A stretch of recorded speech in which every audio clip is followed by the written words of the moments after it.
You're listening to Chameleon Church. Biblical Antidotes for the Modern Man.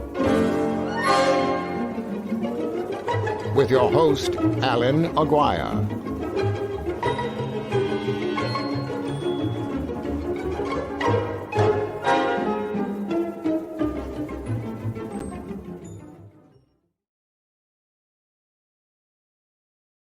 I forgot to turn myself on.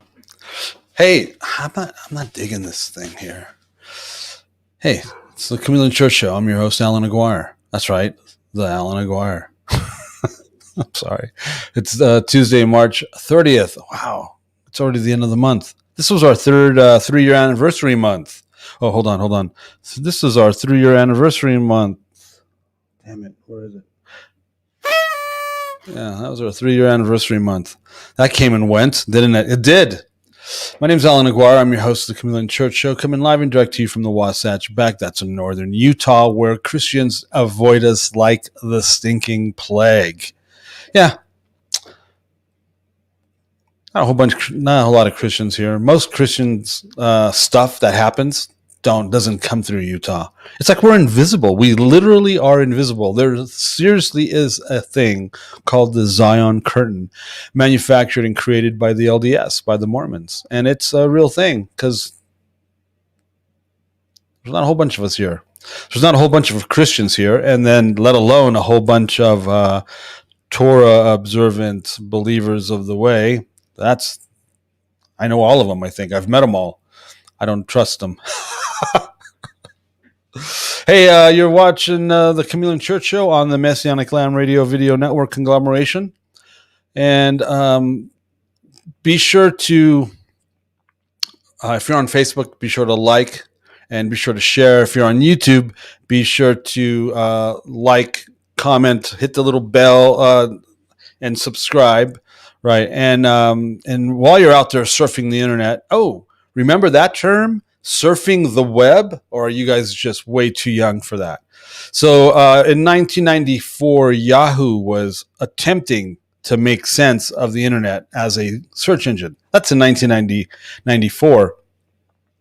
I got, a handful of us got involved in 97. I was on it, working it and all that back, as early as 97.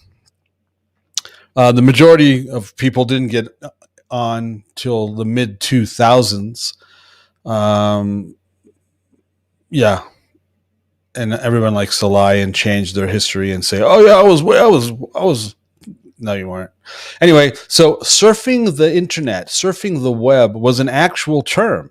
So while you're out there surfing the web, be sure to go to what is it? It's messianiclambradio.com. That's the actual website. And give it a look, give it a check out, give it a listen while you're out there surfing the web. Yeah. Hey, when I got on YouTube, Facebook wasn't a pub when it came out like in 2004. Facebook was just for schools, and then they went and made it public. I got on Facebook in 2006. That's how long ago I got on it. When did you guys get on Facebook? Most people got on Facebook around 2008, 2009. On Facebook. I think I waited till 2010. Yeah, I don't even remember. Oh, yeah, 2006. We had a website in 1997. I had to get a website for Spyglass Blue, so that's how I know, because of we had a website in 1997.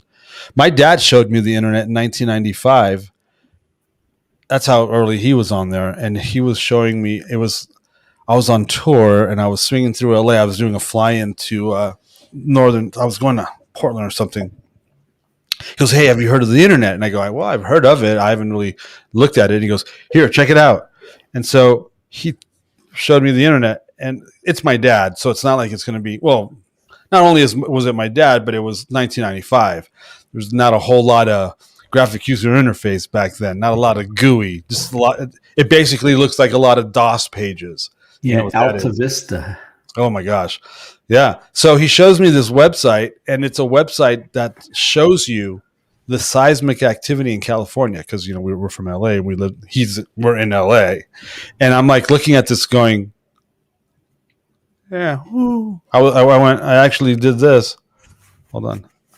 I went. There was nothing. I mean, it was nothing exciting for me. It was literally like DOS on the screen, seismic activity in California, and I was like, yeah, this is what's. And then that was in '95. Then we got AOL in '96, or later on in '95. AOL was trying to make a user experience, and that's when everybody had their computer set at 800 by 640. The screen was this large, it was massive, 800 by 640. And then I remember when AOL, they did something. There was a certain functionality that you could have on AOL, but you had to change your screen resolution. That's like to 800 by 1200, I think it was. From 640 to 480. That's what it was. Oh my gosh. From 640 to 480, everybody had all computers were shipped with a resolution where we're at 640 by 480, and no one knew how to change the screen resolution. And so it was 640 by 480. And they said, hey, we have this new functionality we'd love to introduce to you guys, but in order for it to work, you're going to have to change your screen size to 800 by 600. And I was like, oh. So I changed my screen resolution to 800 by 600, and all this new functionality popped up because you needed the real estate. You had to have the screen size, space.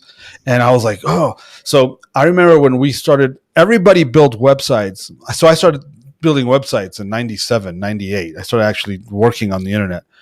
And everybody built for 640 by 480.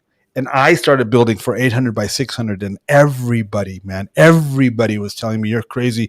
That'll never take. You need to go back to standards. You got to go back to the common denominator of 640 by 40. I'm like, hell no, dude. I'm going 8 by 6. And because of AOL, everybody's going to switch to 8 by 6. This is like in 98. And sure enough, because of AOL, everybody moved to 800 by 600. And then, man, I remember as that grew, 99, 2000, 2001, to the bigger screen sizes, man, it was exciting. Those were exciting days. The internet was brand new. It was exciting. The .com boom.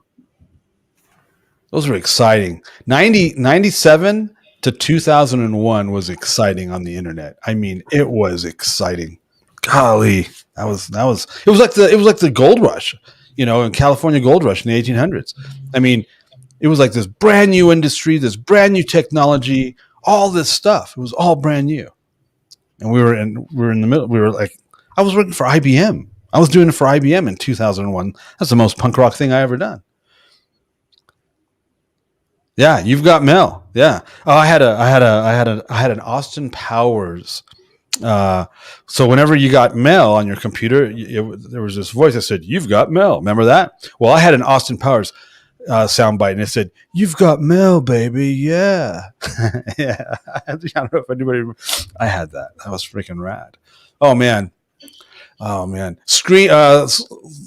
We would, creating custom. The pictures on your screen pictures. What are those called again? Yeah. Yeah, the screen backgrounds. Yeah, we were making those custom for clients and stuff. Man, it was exciting. And then August 2001 hit. Changed everything. Yeah. I'm very proud of my early adaptation to technology and in the internet, and Bowie was so ahead of the curve. The guy was doing email before anybody else was doing email. I mean, the guy was doing email when the government was doing email. He was the first one to release any music digitally for free. One song, 1997. Everyone's like, what are you doing? Why would you give your song away for free on the internet? And he goes, because all of you will be doing that in the future. It's all documented. There's interviews with him telling people what tomorrow was going to be like. Well, he had been doing that musically for decades, but yeah. The internet, man. I believe the internet is the greatest tool we've ever in my lifetime. The internet is the greatest thing that's happened in my lifetime. It's the greatest tool, marketing tool. Have you ever tried running a band, a business? Have you ever tried running the music business, a band, the business of a band without the internet? I have. I've done it. You know how much easier the internet made it? Forget about it. Oh my gosh. It made it a gazillion times easier. And I was more than happy to adapt to it. Made my life so much easier. But it's so as great as, and everyone, the internet if I made any money on earth, it was through the internet. But here's also my biggest beef about the internet. It gave every dumbass with a computer and internet connection a voice, whether he was vetted or not. And that is the greatest crime of the internet, is giving all these idiots a voice. Well, everyone's entitled to their own opinion. Who told you that? That's not true. You're not a vetted voice. You don't have, I have a blog. Come here. Yeah, no. Just because you have a computer with an internet connection doesn't mean you have earned a voice. Not at all. That's so lame to think that. And that's the majority of the people out there. Woo-hoo. And then you have people of faith out there doing that same thing. It's crazy. It's crazy. Speaking of, how was your Passover, boys? Ours was good. It was good. We had a small gathering here. I jumped in and take a little, hung out with you guys for a little bit. Yeah. Okay. Yeah. Lovely. Yeah. Yeah, it was. We had a small gathering. Nice. There were only seven guests that were here, so that's the smallest one we've done in years. Because nice. Up until last year, we were doing banquets of hundreds of people. Yeah. No, I remember that. And so it was a nice, intimate gathering. We had some fascinating. We had a couple that were here with both medical doctors. We're just kind of getting to know them right now. They're exploring the Hebrew roots of the faith, and certainly not the first Seder that they've been to. But I always mix it up a little and present.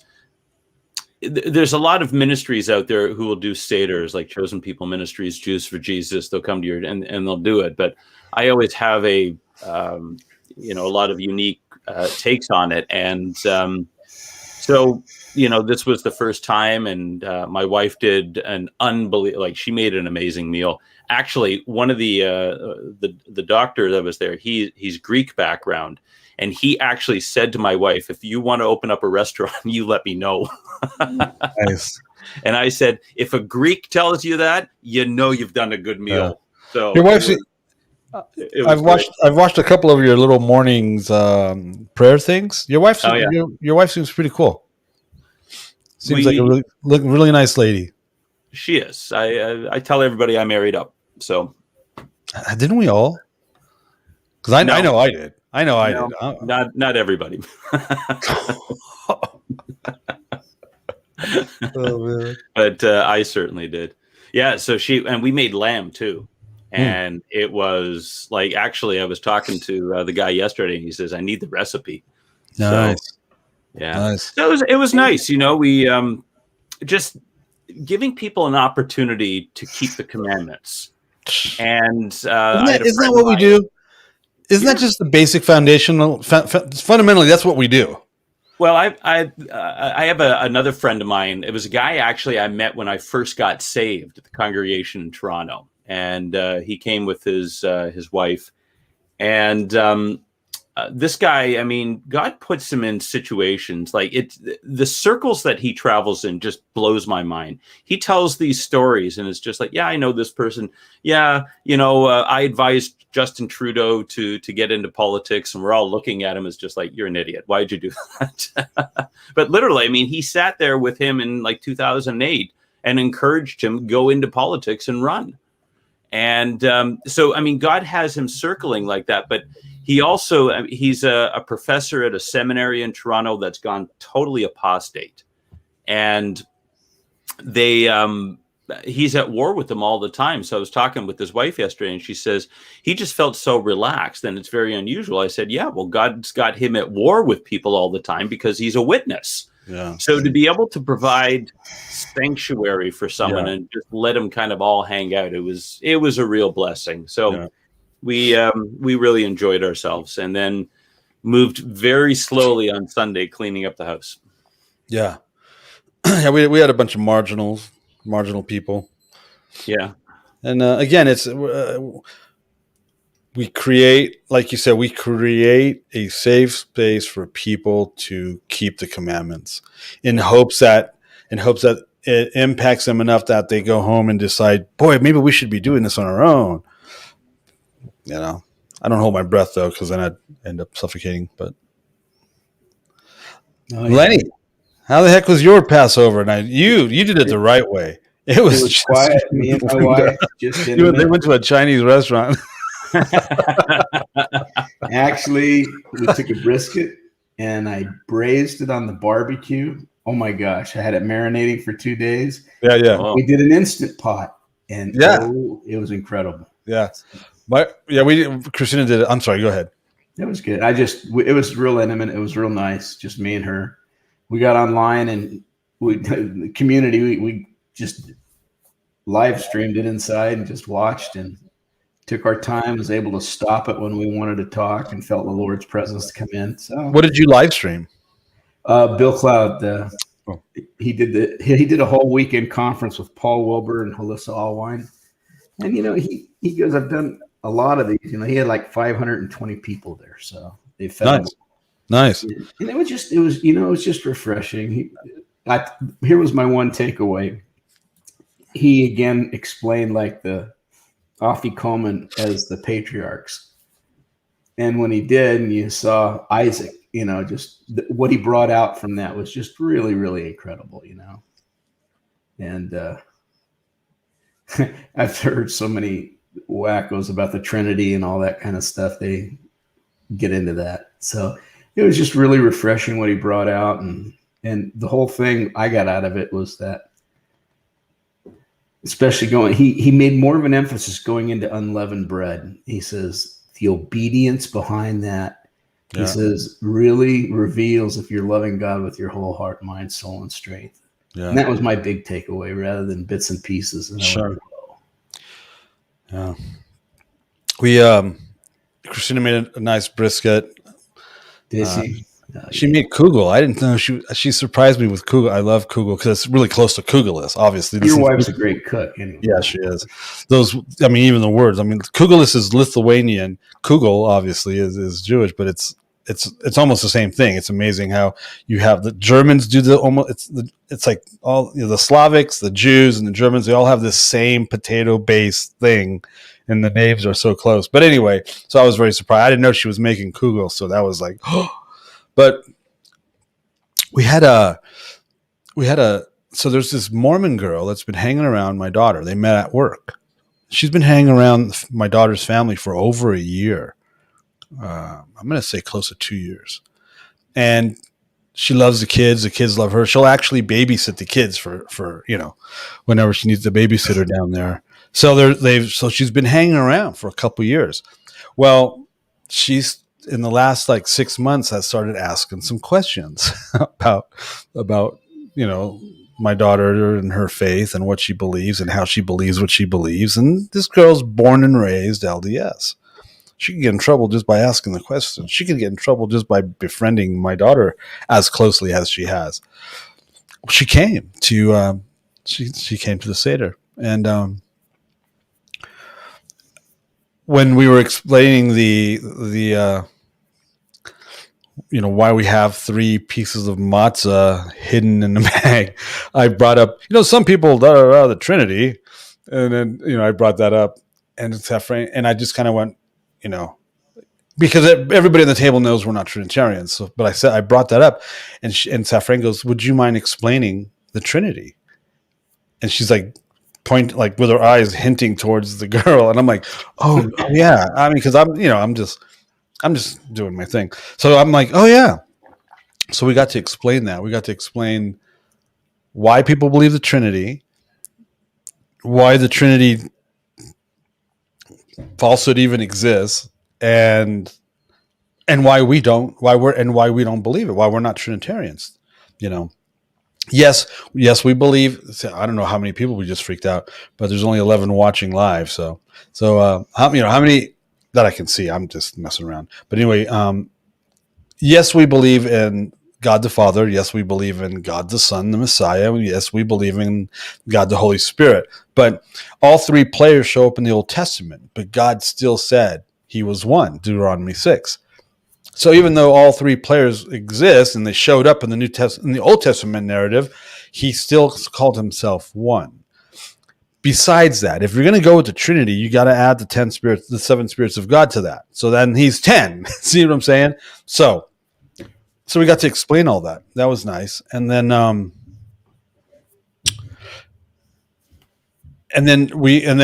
of course when it came to the actual and we actually got to stop and teach about, I got to share about the matzah, how important, like you just said, how the importance of the matzah, how there's a covenant made by the eating of matzah, and just how that's like and again, it's the sheer obedience. And then I talked a little bit about how in the 4th century, eating this matzah, 1, keeping Passover, 2, eating matzah and keeping the feast of matzah was illegal by the Catholic Church. Death sentence. Yeah. If you did this, you not only were going to be tortured, killed, dead, whatever, but that you were also going to go to hell. They had demonized everything we're doing right now. I said to a room full of Christians was illegal. And it was illegal to that extent. And because Protestants are Reformed Catholics, they carried that into Protestantism. And that's why none of us were raised doing this in our faith, even though this is so paramount to our faith. It's as paramount, if not more so, than receiving Jesus into your heart. Because without this, there is no Jesus to receive into your heart. He's the Passover lamb slain before the foundations of the world, and that's in your New Testament. Yep. We've been ripped off, man. They have been spoon feeding us a lie this whole time. And it's spoon fed because it's little portions of spoon fed. It's like, think of what is it? Milk mush, like yogurt. They're not giving you a steak. They're afraid to give you a steak. 1, they don't know how to cook a steak. They don't have any steak themselves. And they can't cook a steak, so they can't feed you any steak. So they've come up with ways to make this milk that they're spoon feeding you more palatable. But that's all they're doing, man. They're giving you these little portions of milk in various forms and ways, always avoiding the meat.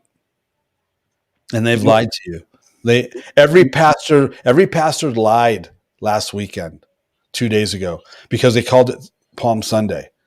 And I said this on Friday on my 2-minute warning that 80+% of you were going to be doing Palm Sunday, while the rest of us were actually going to be meeting with God when He told us to meet with Him.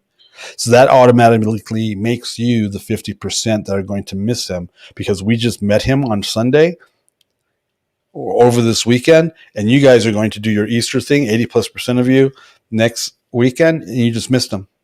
He's not going to be there. He didn't show up. He already showed up, and you missed Him. That's what Jesus is talking about when it comes to the virgins. It's terrifying. It's so sad. When you look at the laziness and the arrogance behind it, what was the 3rd or 4th century? What really separated it out wasn't their lust for idolatry. It was the politic behind it and the money behind it that generated everything when you look into it. And by the time it got to Aquinas, who did the whole capitalized on the Trinitarian thing, it had all to do with the politic of the day. Yeah. It really didn't have to do with laying down a worship for the true God. And you talk about a sham and how we're hacked. It's unbelievable. Yeah. Well, is it any wonder that when Catholicism did what they did, we fell into what's known as the Dark Ages? Well, of course not. When you systematically, you want to talk about systemic? When you systematically remove the Holy Spirit from every facet of your faith and every piece of Leviticus 23, you remove those two things from your faith, you will enter into a dark age riddled with plague. That's what they did to themselves. You cursed yourself. How else? What do you think that's going to do to you? You're going to curse yourself. And we're slowly, well, now it's not slow anymore, but we are entering into a new systemic dark age. Wow, did I just say that? Damn. It's rapidly upon us. There you go. There you go. There's the prophetic word for today. Jeez. Well, you've got it's sad. Nike now making Satan shoes with an actual drop of blood. Oh my gosh! Remember when Kiss came out with their comic book? The red ink was supposedly mixed with human blood. Yeah, it was like in the 70s. Yeah. I mean, it's going total occult now. It's almost as if it's a precursor to the restrainer being removed, and God is allowing, especially in the U.S., but I mean all over the world. Oh yeah, that there's a lot of this that's being able to charge, but I don't know. I mean, is this? Are we going to step into the tribulation at any point, or is this just kind of a fake by God saying that you're not going to be able to go where you think you're going to go? I don't know, man. They're now. I mean, it's starting to. We're starting to see above ground, overground talk of a national vaccination passport here in the States. Mm-hmm. Well, DeSantis is coming against that pretty hard. Right. So everybody moved to Florida. The fight begins. You had Friday when Biden says new mask mandate for all of the United States, right? And right away, they just said, nah, this is a joke. A lot of the governors are just shaking that off. So we'll see how far he goes with that. Right now, they're trying to portray him as strong, but he's starting to flail in certain areas. And I'm not saying him, the people behind him too, because they've been making some stupid choices. Dude, this border crisis, 700+% maxed out capacity. Yeah. They're interviewing little kids. There's like 12 and 13-year-old kids trekking up here from El Salvador and stuff like that in Belize without parents. Yep. I mean, yeah, and that's mainly for the sex trafficking stuff. That's because, first thing Trump did when he got in is he shut all that down. Yeah. He went after sex trafficking and the border. Oh, yeah. Yep. So I have friends and relatives, obviously, that are on the opposite side of this conversation. And they're like, we can't allow this. We need to change our policies to help these. I'm like, no. No, you send them back. It's not a responsibility. I know, yes, it's tragic. Yes, it's horrible. Yes, unlike you, I actually lived down there for a time. I know what's going on. And it's like, no, we're a sovereign nation. When I was in Nicaragua, I had to leave the country every 30 days because they only would give me a 30-day visa for two reasons. One, I was a United States citizen, and Nicaragua is communist. Well, socialist. That's a lie. It's a communist country. One, I was a United States citizen, and two, I was there working with a faith-based organization. So because of those two reasons, I was only given a 30-day visa. I had to physically leave the country every 30 days and get out and go to the nearest Nicaraguan consulate in Costa Rica and then come back in, right? That was a pain, man. Well, the first time I went into the consulate in Managua to renew my visa, I explained, hey, blah, blah, blah, blah, blah. And she's like, no, you've got 48 hours to get out of our country. And I'm like, but, and I'm like, and she's like, and then she starts screaming at me at the top of my lungs. You Americans are all the same. That's all I heard because I had 2 submachine guns in my face at that point. This isn't an office. This is like going to the DMV and the lady behind the DMV counter is screaming at me. And now I've got 2 machine guns at my head. And she goes, now you've got 24 hours to leave the country. And I'm like, that's how all the other countries function. Because why? They're sovereign nations. You just can't go in and out of their country illegally. Are you high? Do you know what would happen if you broke into Mexico, Honduras, Guatemala, Nicaragua, any of those countries illegally? So why is it okay? You know what I'm saying? Don't get me started with freaking immigration. I don't need your help. I can trigger myself. Anyway, they're totally on the wrong side of this thing. I have friends and family that are on the wrong side of this thing. And it's just amazing how brainwashed people are. I mean, it's kind of like people's spirituality. It's absolutely like it. Yeah. They will accept things in the relationship with God that they wouldn't accept anywhere else in their lives. Yeah. People say that, we have to keep the commandments. I said, really? I said, try doing that at work. You have a set of rules, and your boss tells you that this is what it takes to be employed. Yeah. And you walk in and say, no, it's okay. It's already been done for me. I don't have to do any of it. See how long you stay employed for. I said, who sets the rules in your house? The parents or the children? I haven't had anybody admit to me yet that it's the children, although there are those out there. But I say, so why would God be any different if he's the Father in heaven and he gave us the rule book? This is how you need to operate in my house. How come we have the authority all of a sudden say, I don't feel like doing that. We're going to do this instead. The very thing he told us not to do. Yeah. And what the United States is being conditioned to do is accept things that don't make any sense. No. For our own detriment. Have you seen the new nose masks that have come out now? No. They've made new masks and it only covers your nose, your mouth, because you can eat and drink and everything else. And they're actually promoting this.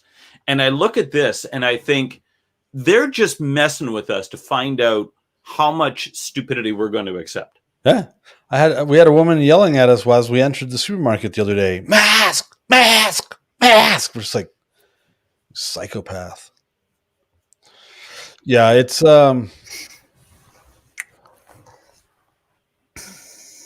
yeah, so under Trump, he clamped down, and so they stayed away. They knew, the United States is functioning like a sovereign nation. Their borders closed.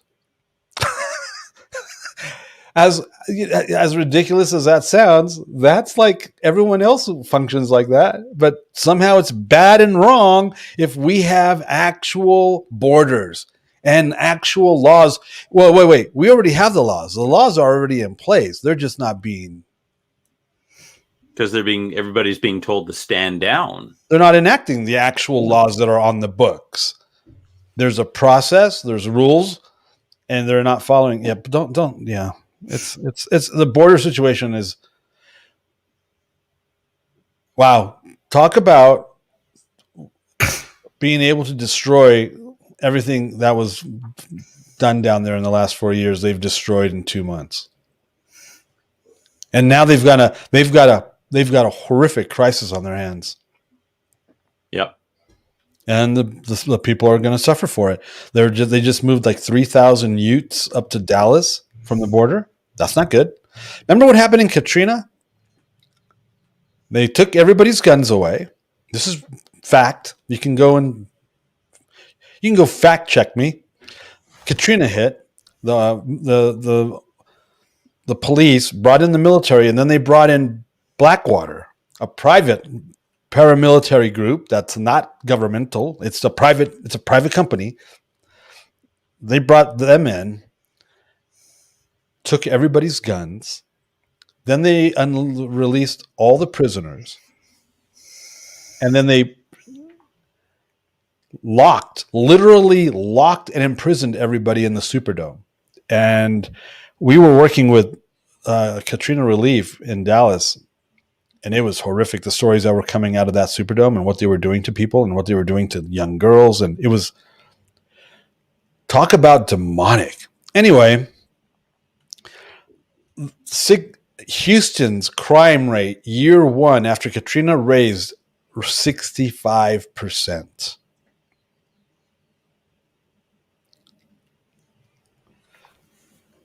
Stupid people. Man. So it's CDC. surreal. CDC, yeah, it's very surreal, especially with what I'm about to say. CDC released information on how you can prepare for a zombie apocalypse. Mm-hmm. Literally, I'm not joking. You should have like a bug out bag, an EDC bug out bag in preparedness for the zombie apocalypse. They literally posted that. Hey, I'm gonna go get some more cafe. Aspen, look, I have your mug right. Here, let me do this. There, that's your mug right there, Aspen. I don't actually use it because it's so beautiful. I don't want that chameleon to come off of it. Anyway, I'll be right back. Can you guys handle it while I go get some coffee? Come on, I'm sure you can. Or no, hey, don't make me do this on a loop while I'm gone getting coffee.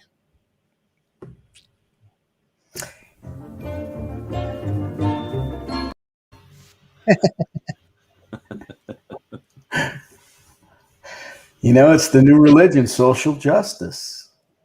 Oh yeah. And that is going to be the whole religious talking point of the Antichrist system.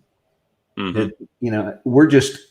America's just catching up, put it that way. The principalities behind it. Europe's already there, and most of the world was there. And it's sad. I mean, as far as America goes, we're in a reset right now.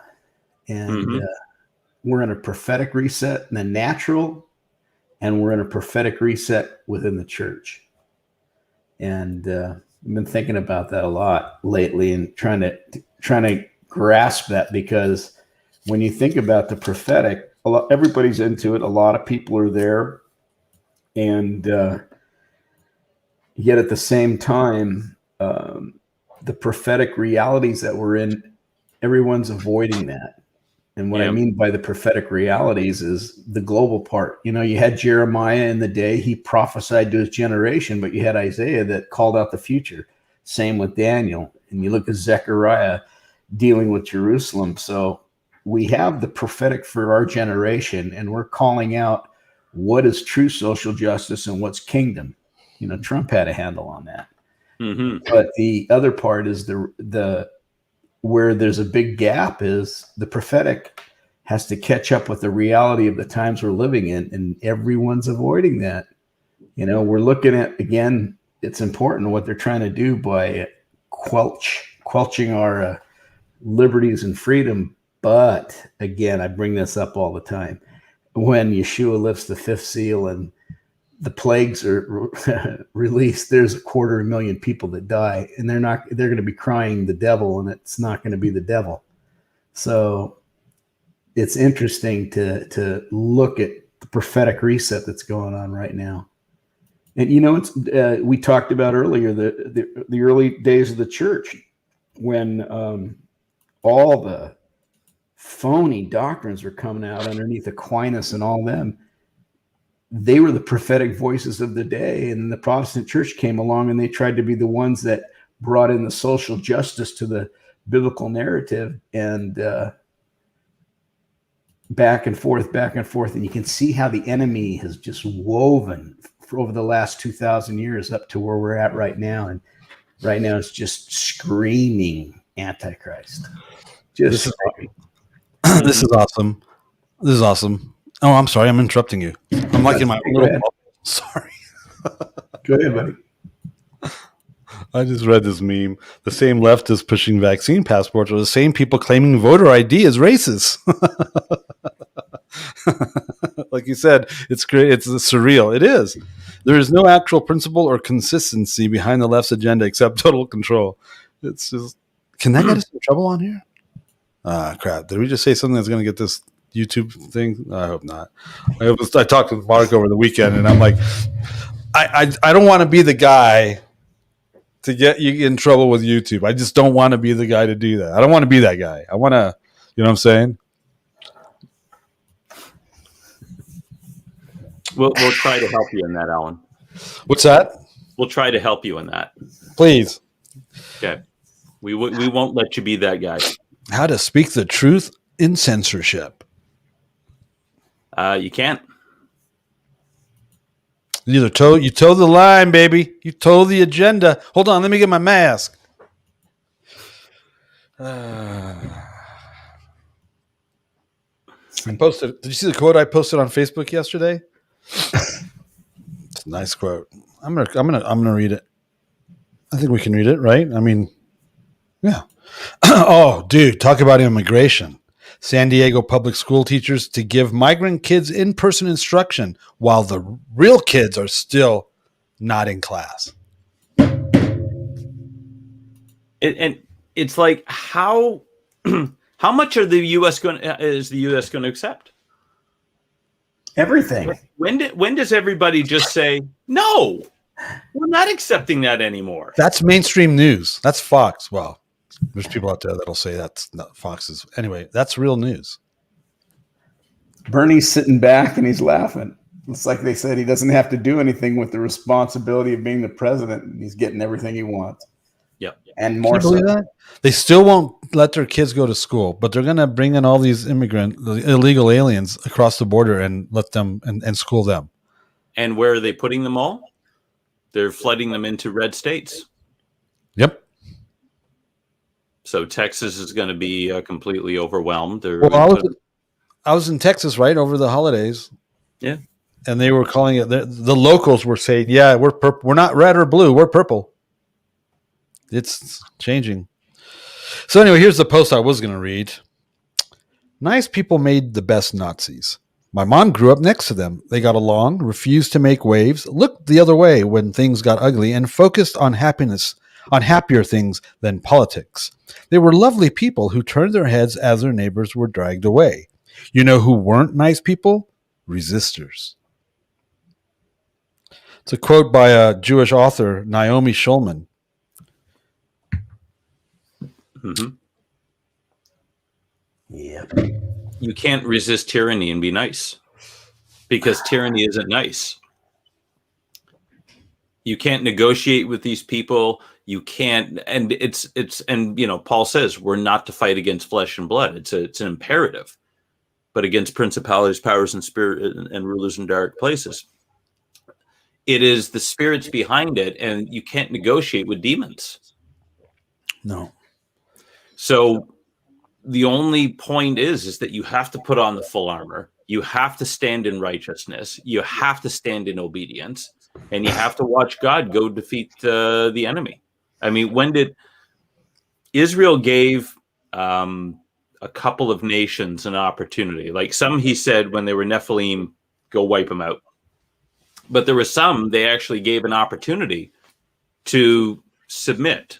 God's given us this land. You can live peacefully with us if you submit to us.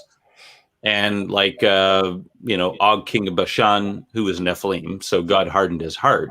And Sihon, king of the Amorites, same thing. God actually they negotiated with them. They said that we're coming with terms of peace, and they came out and fought them, and then they entirely wiped them out. That's the only thing you can do with this. And so when God gets ready to judge, and it's coming, it'll probably happen sometime this year, I would imagine. I can't see him allowing what's going on right now too long, because if it is, it'll be too late. There won't be anything left to save. But it's got to be destroyed. And so when we're standing in the face of tyranny, the only response that we can say is hell no. Yeah. And yet you go into the stores. You're not allowed into any store here in Ontario without a mask. They won't let you in. Yeah. Here in Utah, it's become more lax. A year ago, I walked into a Walmart without a mask, and I might as well have been walking in there with an AR-15. They lost their minds, man. All the radio chatter, I heard it, and all the managers come rushing at me, and I'm just like, I didn't do anything. I'm not worrying. Yeah. Now they don't care anymore. I walk in there all day long without a mask, and they just don't even bother. So it's become more lax. We're supposed to have, I think, April 10th or April 12th in Utah. They're lifting the masks in Utah from what I understand. They're supposed to be doing that in a couple weeks. Yeah. Well, I don't think the federal government can. The federal government can't legally make a mask mandate, can they? No. I mean, all of this is all all of this is all not true anyway, right? It's all rhetoric. But You see that? everyone's listening to rhetoric. Come on. Most of see the that? Muppets follow. Hey, rhetoric. I just censored myself. Did you see that? Did you see me catch that? get the happy. Wait. Hold on. Allan didn't curse on the Chameleon Church show. That's not cursing. I don't curse. Anyway, go on. Yes. Lenny, could you repeat that? I'm sorry. I said it's all rhetoric. They don't. No. That's all they follow. Muppets follow rhetoric. They don't need to come out with a Supreme Court edict at all. But not that the Supreme Court would do anything anyway. I know, right? Yeah. So, anyway. How did they neuter the Supreme Court so efficiently and so effectively that they don't do anything anymore? Yeah, money and power. so what does this have to do with Passover? Well, when we think about the Passover story, we think about, well, Israel were slaves. Israel were forced to make brick without straw.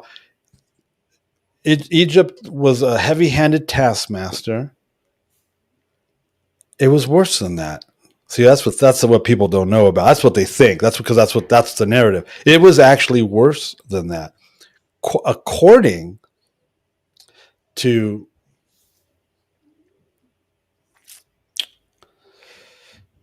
Jubilees, Pharaoh was sick, and his Coptics were feeding him as medicinal. I can't say it, can I? You might be able to. Sure, why not? I mean, how is that political? The blood of adrenalized Israeli babies. That's what Jubilee says. Wow. So there's a lot more of that into the story than just working taskmaster, building bricks without hay, and there's more to the story. A lot of evil behind it. A lot of evil. Why do you think he came after not only Egypt but also their gods? There's a reason why he also came after their gods, and this would fall under the category of gods. It wasn't just, we're slaves. You're being mean to my people because they're slaves, because you've enslaved my people and you're mean to them. No, it was more than that. There was a lot of demonic stuff going on. They've said that when they've studied the Wall of Jericho, and they've had archaeological digs where it shows that it fell in, mm-hmm. and it was down. Burnt. Yeah, and it was burnt, and they can't figure out how that happened. And they said that there were aborted babies actually within the walls itself, the sacrifices. Wow, I'd never heard that before. That's insane. They would use children as sacrifices, and, right. And if you look at the time of King Ahab, when the wall of Jericho was rebuilt, right, and Joshua put a curse on it and said, anybody rebuilds this will do so with the loss of his first and his last son. Yeah, and you had the father and son team. Yeah, and that's what happened. And we don't know how they died. But then there was another one where there was Israel was warring against a pagan king, and it says that he took a son who was supposed to be heir in his place, and he offered him as a sacrifice. You get into this crazy stuff, right? Well, so because the ultimate thing that all of these demons want is human blood. They want human sacrifice. That is the end game. And every society prior to their demise have sins against children. Right? Yep. I mean, every society has fallen, and one of the things that they were doing, the main thing that kind of threw them over the top was what they were doing to children as a society. Yeah. Which is what we're talking about. So we're tying in current events with the biblical narrative, and it's Passover right now. It's the Feast of Unleavened Bread.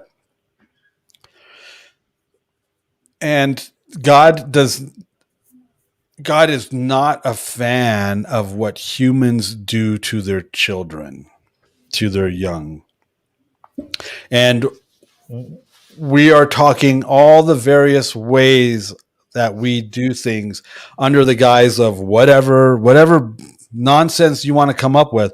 We do things to children, whether it's trafficking, whether it's abortion, whether it's, we can't even talk about the gender issue, but it's like all of that stuff are crimes against children. And we probably should stop before we say the next, we're going to end up getting this pulled off YouTube, aren't we? Sorry, Well, Mark. Sorry, Mark. At some point in time, the judgment has to come on all of this.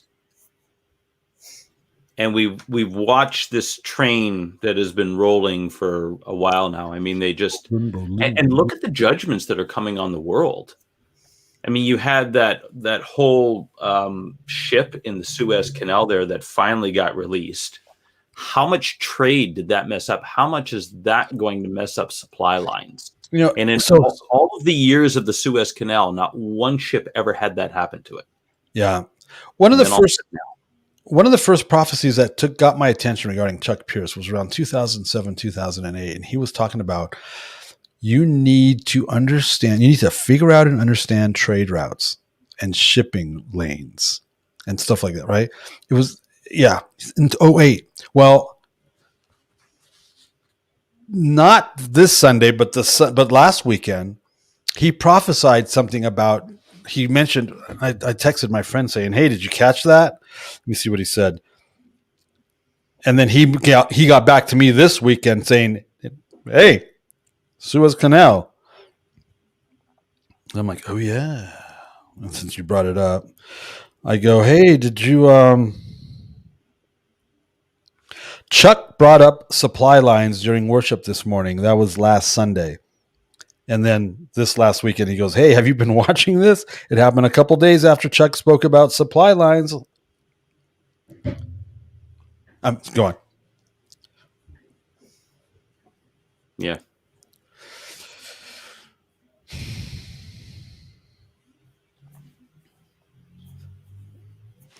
I'm watching a show called Hunters. Have you heard of this? Is it an Amazon Prime original or something?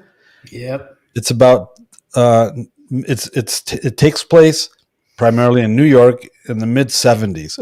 It's all over the place. It's all over the world, but it's the mid 70s, and Al Pacino is leading a group of Jewish Nazi hunters in the 70s here in the States. Man.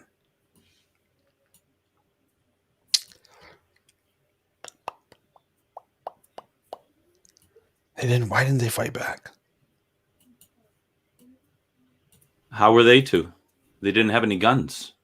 I know that, but when they were putting guns in their hands and having them shoot each other, they could have just shot the guy. They would have been shot immediately, but you know what I'm saying? You do something. You got to fight. You got to resist. You do something. And they just didn't.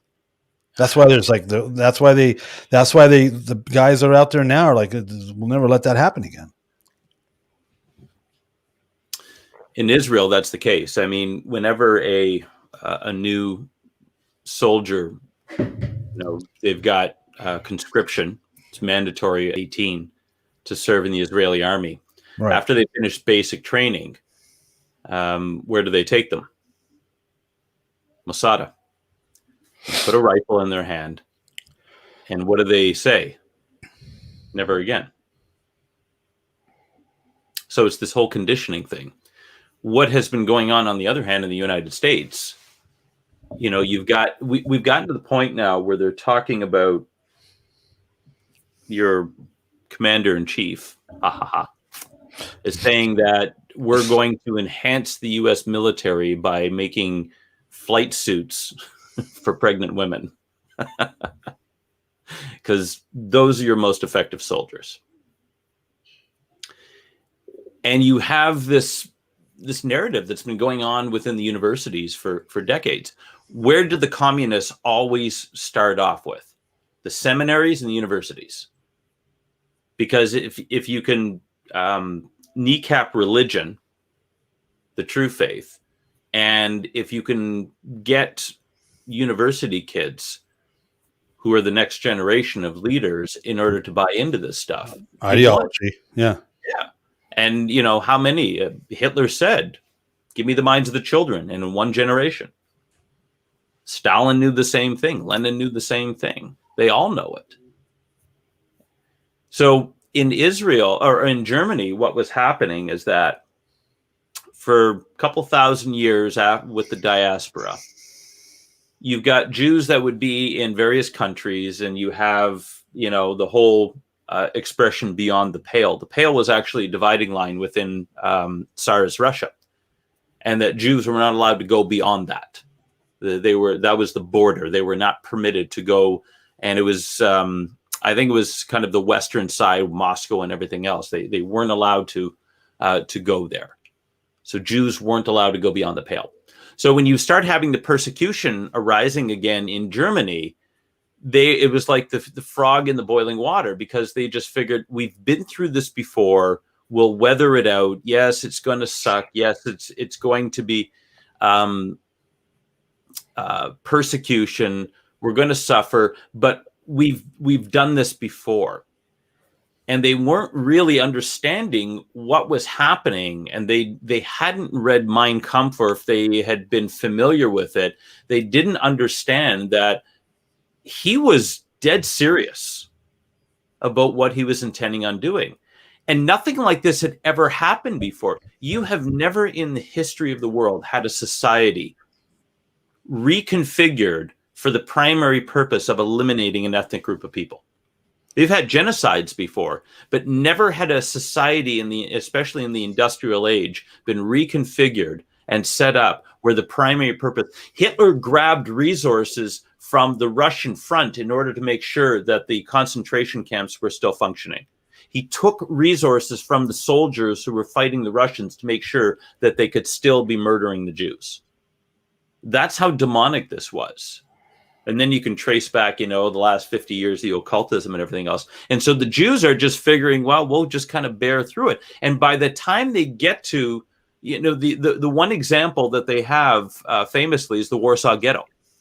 Right. And the resistance that happened there. But you know what? They all ended up getting murdered anyway. Yeah. Slaughtered. But at least they fought back. Right.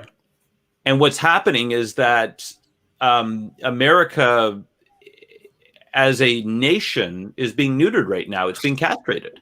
There's no fight left in them. We've had the chemicals in the food and the water, you know, reducing testosterone levels. You know what's a concern? I'm sorry, go ahead. Yeah, so it's just society has dumbed us down and taken the fight out of it. We all used to love watching, you know, the Chuck Norris movies and, you know, all that back in the 70s and everything else. But that's theater. That's not actually us preparing for that type of thing.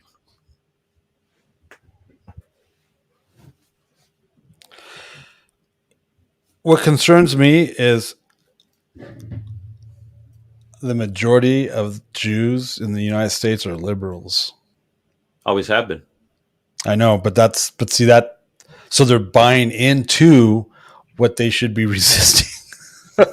Because it's all about social justice. That's the veneer that is placed religion on the front of it. Yeah. That's the prophetic voice. You know, if you watched, if you've ever seen the movie Mississippi Burning and know the story behind all of that with those three civil rights. Boys. Yeah. Two of them are Jewish. And they went down to Mississippi to protest the injustices against the blacks down in the South. The Jews were very prominent in that because we inherently hate social injustice because of what's happened to us. But the problem is that they've used that as the lure I mean, I can't tell you how many Jews that I know are in favor of abortion. So people are idiots. Yeah. And yet you try talking to them, and it's like, Yeah. When I looked in her eyes, they were blue, but nobody home. Nobody's home. Yeah. And the strong delusion that Scripture keeps talking about has now been unleashed upon the church, where you've got pastors who are buying fully into what's going on. We have churches that have not been open in a year. And somehow or another, we're justifying all of this. Well, if you haven't been open in a year, you're not a church. Oh, it's worse than that. My wife posted 2 pictures of signs. Hold on. Oh my gosh. Oh my gosh. When I saw, I flipped out when I saw this. This is insane. Absolutely insane. Their photos, there's 2 photos. They're inside churches. Yeah. Up against the pews. Like as you walk up to where the pews are, one sign says, fully vaccinated this side. Wow. And then it says, I got my COVID-19 vaccine. And it says, masks and social distancing required in pews. Let me see. Let me see if I can just. Do you see that? That's too small. There's a sign right there next to the pews. Mm-hmm. And then she posts, and then there's another one, not yet vaccinated, with a yes and no check mark with the no checked. And it says, and those wanting to play it safe, masks and social distancing required in pews. So they are segregating inside the churches, this church anyway, one side for those that have taken the vaccine, the other side for those that have not. In a church. Well, Franklin Graham just came out and said apparently that Jesus would have taken the vaccine. No way. Franklin Graham said that? Yeah. No. Are you serious? Yeah. Are you serious? No. Yeah. He wouldn't drink. He would have rebuked the vaccine. He wouldn't drink the vinegar. He wouldn't drink the vinegar on the cross, but he would take the vaccine. Franklin Graham really said that? Tell me that's not true. Tell me that's not true. This is what I have heard. Because that is like an absolute smack in the face to his father's legacy. Well, we won't get into his father's legacy. Maybe not with you. Yeah. Is that what you're suggesting? Yeah. There are some things about Billy that we don't want to talk about today. No. If it is absolutely completely blasphemous to suggest that Jesus would take the vaccine and he wants you to take it too. Are we going to get pulled? We can't talk about that stuff. We just ruined this network.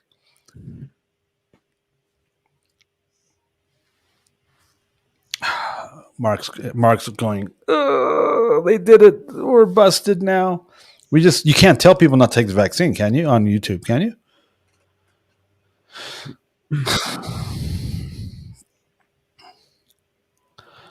Isn't everybody a 33rd out there?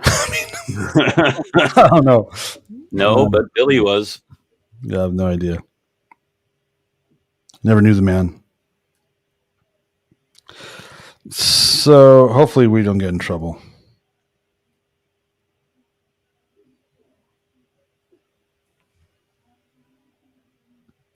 So Graham says, I believe it is consistent with Scripture that we protect our lives and do whatever we can to save life. So I don't have any problem with telling a person to take an aspirin or telling a person to have a vaccine. Vaccines are proof of God's love.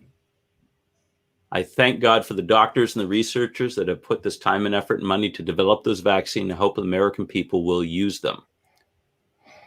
In a bold statement of Samaritan's Purse president said, I think if there were vaccines available in the time of Christ, Jesus would have made reference to them and used them. There you go.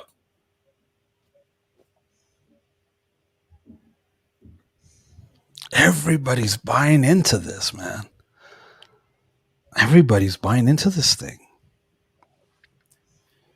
Well, if he's a 33rd, like Mary Grace and his father was, then wolf in sheep's clothing.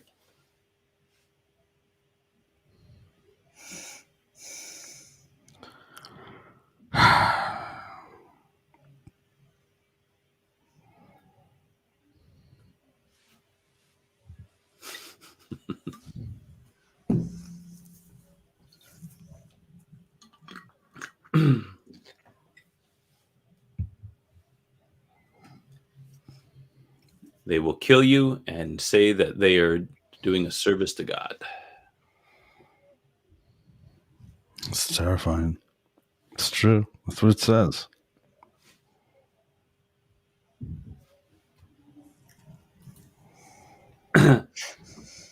Yes, Leota, we are talking about Franklin Graham.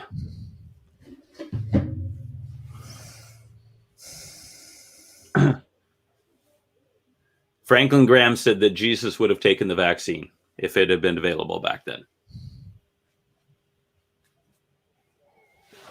Yeah, that's right, Aspen. He was a healer. He was the great physician. He would have rebuked the virus.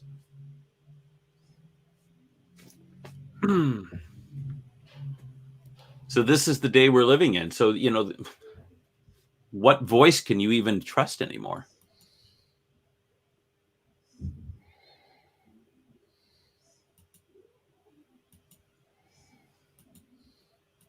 But if you're going to have Nike produce Satan shoes, charge $1,000, and you know why it's $1,018, and you know why they're charging $1,018?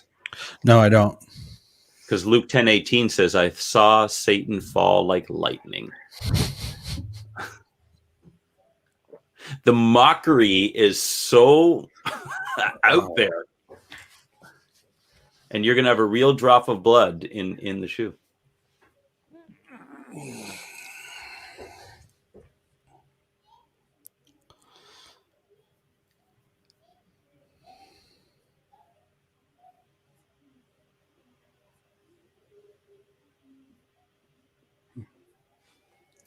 So what do you think, Lenny?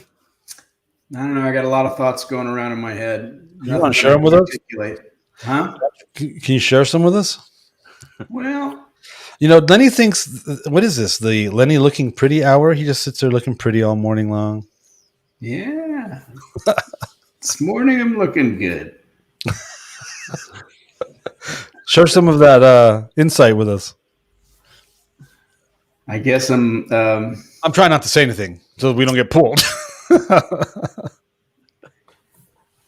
Just looking at the generation we're in, I guess I'm not surprised.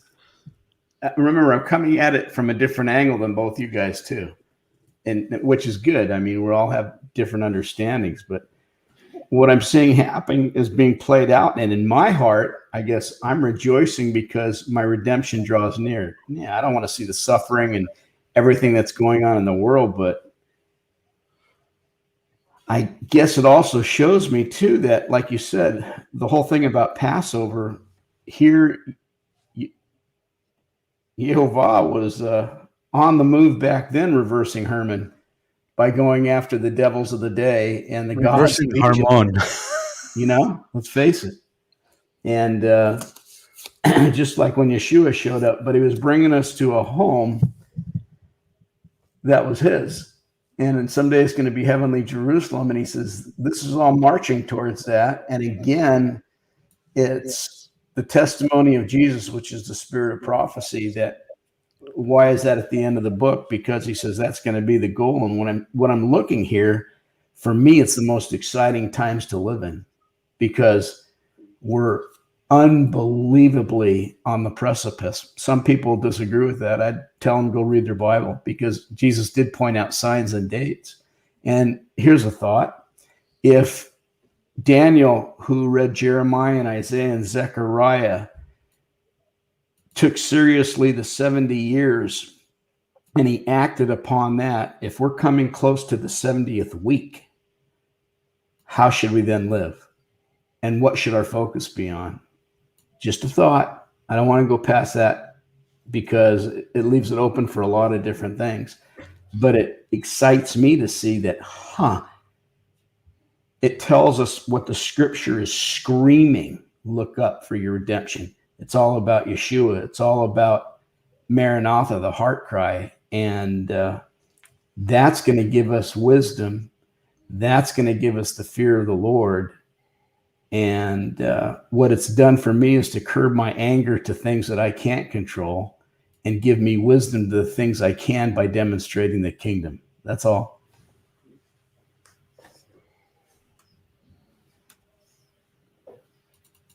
Just a thought.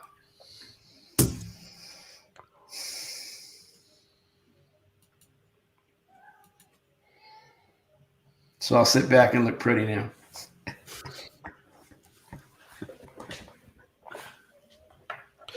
KB, we're all very, very aware of transhumanism. We've been talking about that since the 80s. Yep. Nothing new. So Tom Horn apparently has a new book out, and he brings up the feasts. Hold on, I was alerted to this over the weekend. I wasn't aware.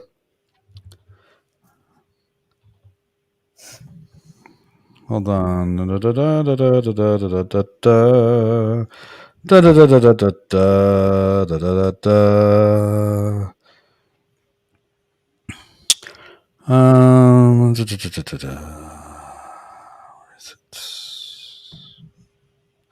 How Jesus revealed himself to mankind through the feasts, and how he will complete this work at his return, from the You Will Learn section on the back of Tom Horn's latest book, The Messenger. Yeah. Interesting.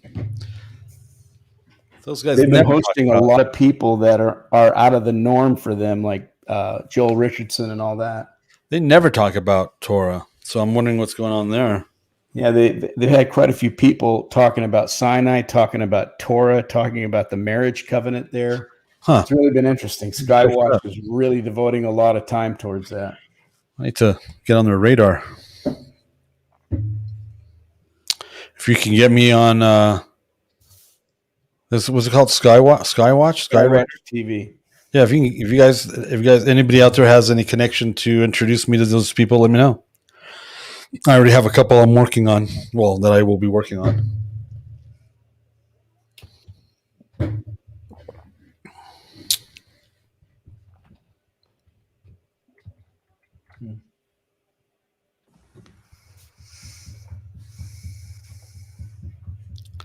So there you have it. All right. I actually have another meeting I have to jump to, so it's top of the hour. Yep. Wait. You're just going to leave us like that? Yeah.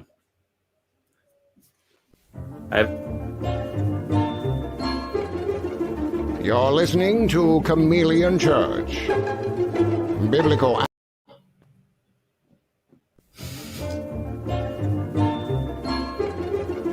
You're listening to Chameleon Church.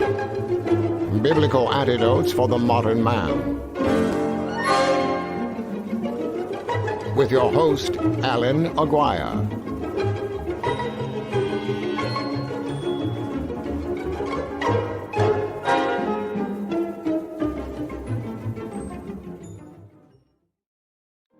We are richly blessed to bring you what we believe is the fullest, most diverse, yet up-to-date progressive teachings, discussion, and prayer programming you can find anywhere on this planet.